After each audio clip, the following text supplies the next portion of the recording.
Hello हाँ नमस्कार, this is Tushar and welcome to Spectre Strength. दोस्तों आज के वीडियो में हम लोग बात करने वाले हैं एनर्जी सिस्टम्स के ऊपर। तो एनर्जी सिस्टम्स बेसिकली दो तरह के होते हैं। एक होता है एनारोबिक, मतलब ऑक्सीजन की एब्सेंस में। एनारोबिक का मतलब होता है ऑक्सीजन की एब्सेंस में। तो जिस सिस्टम में ऑक्सीजन की मदद नहीं ली जाती है एनर्जी को जनरेट करने में, वो होता है एनारोबिक सिस्टम। दूसरा होता है एरोबिक सिस्टम, मतलब जिस सिस्टम में ऑक्सीजन की मदद ली जाती है बॉडी में एनर्जी को जनरेट करने के लिए, उसको बोलते हैं एरोबिक सिस्टम।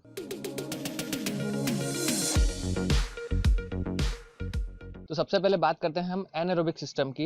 एनारोबिक सिस्टम के अंदर दो सब सिस्टम्स होते हैं। पहला होता है फॉस्फाजेन साइकिल या एटीपी-सीपी साइकिल। अब इसमें क्या होता है, बॉडी के अंदर स्टोर्ड होती है एटीपी। अब एटीपी मैं कई बार पहले बता चुका हूं, एनर्जी करेंसी होती है बॉडी की। एटीपी क्या होता है, एक एडिनोसिन का एटम होता है, उसके साथ तीन फॉस्फेट के एटम्स बाइंड किए हुए होते हैं। ये होता है एडिनोसिन ट्राइफॉस्फेट। तीन एटम है फॉस्फेट के, इसलिए ट्राइफॉस्फेट। अब क्या होता है, जब भी एक फॉस्फेट का एटम ब्रेक होता है तो एनर्जी जनरेट होती है और एडिनोसिन ट्राइफॉस्फेट बन जाता है एडिनोसिन डाइफॉस्फेट। लेकिन ये एनर्जी सिस्टम कुछ सेकंड के लिए ही काम करता है, 2 से 4 सेकंड तक ही एनर्जी दे सकता है। तो एक चीज और स्टोर होती है बॉडी के अंदर जिसको बोलते हैं क्रिएटिन फॉस्फेट। अब क्या होता है, क्रिएटिन फॉस्फेट ब्रेक होता है, क्रिएटिन अलग हो जाता है, फॉस्फेट अलग हो जाता है, और जो अलग फॉस्फेट है ये जाके वापस जुड़ता है एडीपी के ऊपर, उसको वापस से रीसिंथेसाइज करता है एटीपी में, ताकि फर्दर जनरेशन हो सके एनर्जी का। इसको बोलते हैं एटीपी-सीपी साइकिल या फिर फॉस्फाजेन साइकिल। अब ये सिस्टम भी काफी कम टाइम के लिए ही आपको एनर्जी दे सकता है, बर्स्ट मोड में एनर्जी देता है। यानी कि जैसे स्प्रिंटिंग एक्टिविटी हो गई, बहुत ही हाई इंटेंस एक्टिविटी कोई भी आप कर रहे हैं, तब आपका ये सिस्टम एक्टिवेट होता है। अब जब भी इससे ज्यादा देर के लिए एनर्जी चाहिए होती है तो बॉडी क्या करती है, दूसरा सब सिस्टम यूज करती है जिसको बोलते हैं एनारोबिक ग्लाइकोलिसिस। इसमें क्या होता है, बॉडी के अंदर ग्लूकोज स्टोर होता है ग्लाइकोजन के फॉर्म में, मसल्स के अंदर, लीवर के अंदर। तो जब भी बॉडी को एनर्जी की रिक्वायरमेंट होती है, बॉडी ग्लाइकोजन उठाती है, उसको ब्रेक करती है ग्लूकोज में। फिर वो ग्लूकोज फर्दर कन्वर्ट होता है पायरुविक एसिड में। अब ये सब जो कन्वर्जन हो रहा है वो ऑक्सीजन की एब्सेंस में हो रहा है। तो उस ऑक्सीजन की एब्सेंस में पायरुविक एसिड का कन्वर्जन होता है लैक्टिक एसिड में, जो कि हम फील कर पाते हैं जब भी हम वर्कआउट करते हैं। तो कई बार मसल्स में बर्न होता है, तो लैक्टिक एसिड एक्चुअली उसके कारण बर्न होता है। हालांकि और भी कुछ सबसिस्टम्स इन्वॉल्व है इसमें, हाइड्रोजन आयंस वगैरह होते हैं, उनके कारण बर्निंग फील होती है। तो ये था एनारोबिक ग्लाइकोलिसिस, जिसमें ग्लाइकोजन का ग्लूकोज बनता है, ग्लूकोज से पायरुविक एसिड बनता है और ऑक्सीजन की एब्सेंस में पायरुविक कन्वर्ट होता है लैक्टिक एसिड में। ये जो एनारोबिक सिस्टम है ये हमको लगभग 3 मिनट तक एनर्जी प्रोवाइड कर सकता है, थोड़ा बहुत कम ज्यादा हो सकता है। तो इससे ज्यादा जब भी हमको एनर्जी की जरूरत होती है, जब भी कोई ऐसी एक्टिविटी है जो 3 मिनट से ज्यादा हम सस्टेन कर रहे हैं, तो उसके लिए थोड़ा सा एनर्जी सिस्टम बदलती है बॉडी, जिसको बोलते हैं एरोबिक सिस्टम। यानी कि अब ऑक्सीजन की प्रेजेंस में बॉडी एनर्जी का जनरेशन करेगी। तो एरोबिक सिस्टम के अंदर भी दो सब सिस्टम्स होते हैं। एक होता है एरोबिक ग्लाइकोलिसिस, मतलब ऑक्सीजन की प्रेजेंस में ग्लूकोज का ब्रेकडाउन। दूसरा होता है एरोबिक लिपोलिसिस, मतलब ऑक्सीजन की प्रेजेंस में फैट्स का ब्रेकडाउन। अब ये सिस्टम जो है थोड़ा सा स्लो होता है एनारोबिक के मुकाबले। तो पहले एरोबिक ग्लाइकोलिसिस पे आते हैं। इसमें क्या होता है, वैसा ही स्टोर्ड ग्लाइकोजन जो होता है उसका कन्वर्जन होता है ग्लूकोज में जब भी बॉडी को एनर्जी की डिमांड होती है। फिर उसका कन्वर्जन होता है पायरुविक एसिड में, जिससे कि एनर्जी रिलीज होती है, एटीपीज रिलीज होते हैं। अब ऑक्सीजन बॉडी को भरपूर मिल रही है तो ऑक्सीजन की प्रेजेंस में उस पायरुविक एसिड का कन्वर्जन होता है एसिटल सीओए में, यानी कि एसिटल कोएंजाइम ऑफ ए। अब ये क्या चीज है उसमें ज्यादा डिटेल में जाने की जरूरत नहीं है, क्योंकि एक चीज से दूसरी, दूसरी से तीसरी चीज निकलती जाएगी। आपको सिर्फ इतना जानना है कि जब एसिटल सीओए बनता है तो उसका फर्दर ब्रेकडाउन होता है जिससे एनर्जी रिलीज होती है। अब एसिटल सीओए जाता है क्रेब्स साइकिल के अंदर। क्रेब्स साइकिल भी एक सिस्टम है जिससे कि एनर्जी कंटिन्यूअसली जनरेट होती जाती है। तो एक शॉर्ट में हम समझ लेते हैं क्रेब्स साइकिल होता क्या है। अब गाइस, जैसा कि आप देख पा रहे होंगे स्क्रीन के ऊपर, एसिटल सीओए और ऑक्जेलो एसिटेट मिलके कन्वर्ट होते हैं सिट्रेट के अंदर। सिट्रेट का फर्दर कन्वर्जन होता है आइसोसिट्रेट के अंदर।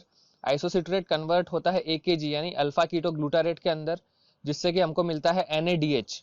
ये हमारे काम का मॉलिक्यूल है, जिसमें NAD का कन्वर्जन होता है NADH में, और NADH हमको चाहिए। फिर एकेजी का कन्वर्जन होता है सक्सिनाइल सीओए में। यहाँ पे भी फिर वही रिएक्शन होती है, NAD हमको मिलता है, NAD कन्वर्ट होता है NADH में। अब सक्सिनाइल सीओए फर्दर कन्वर्ट होता है सक्सिनेट में, सक्सिनेट कन्वर्ट होता है फ्यूमरेट में। अब सक्सिनेट का फ्यूमरेट में जब कन्वर्जन होता है तब एक मॉलिक्यूल और हमको मिलता है जिसको बोलते हैं FADH2। FADH2 और NADH ये दो हमारे काम के मॉलिक्यूल है जो फर्दर यूज होंगे। अब फ्यूमरेट कन्वर्ट होता है मेलेट में, मेलेट कन्वर्ट होता है वापस से ऑक्सिलो एसीटेट में, जिससे कि हमको NADH मिलता है और ये साइकिल चलती जाती है। अब ये साइकिल एक ग्लूकोज के मॉलिक्यूल के लिए 2 बार होती है, तो काफी ज्यादा एनर्जी प्रोड्यूस होती है इस साइकिल के थ्रू। तो अब क्रेब्स साइकिल का जो एंड रिजल्ट होता है, जो प्रोडक्ट्स होते हैं NADH और FADH2, ये फर्दर जाते हैं इलेक्ट्रॉन ट्रांसपोर्ट चेन में मदद करने के लिए। इलेक्ट्रॉन ट्रांसपोर्ट चेन भी एक काफी बड़ा सिस्टम है जिससे कि एनर्जी कंटिन्यूअसली जनरेट होती जाती है। तो एक बार हम इलेक्ट्रॉन ट्रांसपोर्ट चेन भी शॉर्ट में समझ लेते हैं। अब सारी रिएक्शंस जो है ये माइटोकॉन्ड्रिया के अंदर ही होती है। माइटोकॉन्ड्रिया को बोलते हैं एनर्जी फैक्ट्री ऑफ बॉडी। अब माइटोकॉन्ड्रिया का स्ट्रक्चर कैसा होता है?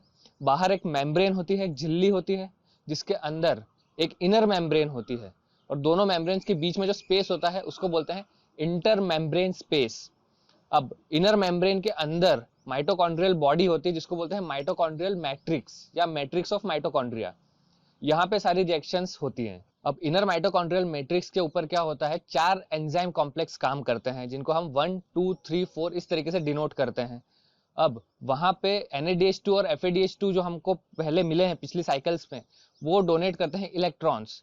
तो इलेक्ट्रॉन्स फर्स्ट कॉम्प्लेक्स से लेके 4th कॉम्प्लेक्स तक ट्रेवल करते हुए जाते हैं, केमिकल रिएक्शंस करवाते हुए जाते हैं।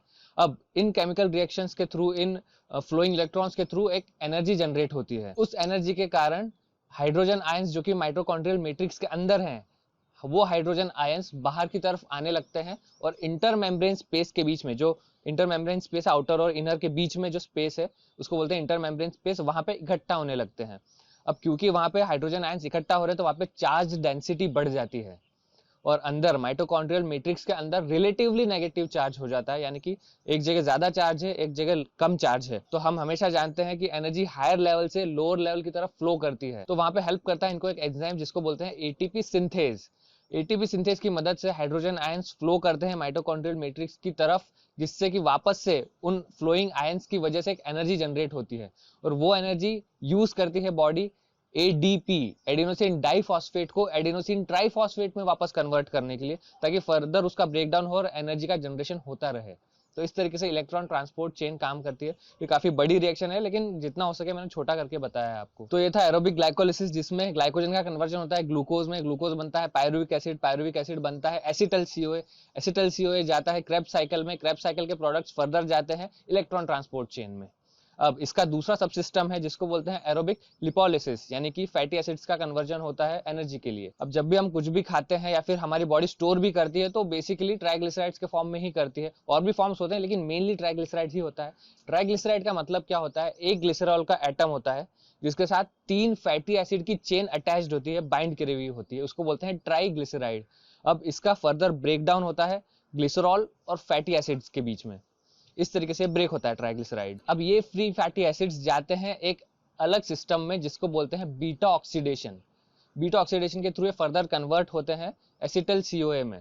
तो हम बीटा ऑक्सीडेशन एक बार देख लेते हैं शॉर्ट में। अब free fatty acids break down होते हैं अलग अलग एंजाइम्स के थ्रू एसाइल CoA में। अब वो acyl CoA outer mitochondrial membrane को तो पार कर लेता है लेकिन इनर मेम्ब्रेन को पार नहीं कर पाता, तो उसके लिए वो कन्वर्ट होता है एसाइल कार्निटीन में। तो वो एसाइल कार्निटीन अंदर जाता है माइटोकॉन्ड्रियल मैट्रिक्स की तरफ, जहां पे उसका फर्दर कन्वर्जन होता है अलग अलग रिएक्शंस के थ्रू, अलग अलग स्टेप्स में उसका कन्वर्जन होता है, जिससे कंटिन्यूअस एनर्जी का जनरेशन होता जाता है। अब जितनी भी रिएक्शंस होती है तो बेसिकली इन रिएक्शंस में हाइड्रोजन आयंस का रिलीज होता है और ये हाइड्रोजन आयंस फर्दर ट्रैप करते हैं NADH और FADH2। तो दोस्तों ये था एरोबिक लिपोलिसिस, जिसमें ट्राइग्लिसराइड्स का ब्रेकडाउन होता है ग्लिसरॉल और फ्री फैटी एसिड्स में।